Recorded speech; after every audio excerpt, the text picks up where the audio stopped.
High, কেমন আছো সবাই? গ্যালারি ঘাটতে ঘাটতে দেখি আমার গ্যালারিতে এমন অনেক ভিডিও আছে যেগুলো তোমাদের সাথে শেয়ার করাই হয়নি।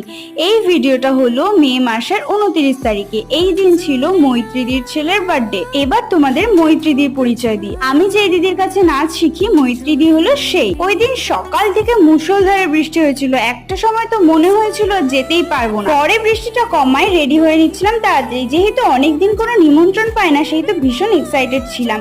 যেহেতু বার্থডে পার্টি ছিল বিকেল বেলা, তাই জন্য তাড়াতাড়ি করে রেডি সেডি হয়ে মেকআপ করে বেরিয়ে পড়লাম উদ্দেশ্যে। আমি, অপর্ণা, অমৃতা এবং অমৃতার মা, আমরা এই কয়েকজন মিলেই একসাথে গিয়েছিলাম। গন্তব্যে পৌঁছে বার্থডে বয়কে গিফট দেওয়ার পর কি কি মজা করলাম সেটা নেক্সট পার্টে তোমাদের সাথে শেয়ার করব। ভেবেছিলাম এই দিনের লং ভিডিও একটা আপলোড করব তোমাদের সাথে, কিন্তু শরীর খারাপ হয়ে যাওয়ার কারণে এবং ফোনে চার্জ না থাকার কারণে প্রচুর ক্লিপ আমি নিতে পারিনি। যাই হোক, দেখা হচ্ছে নেক্সট পার্টে। আজকের মতো এতটুকুই, বাই।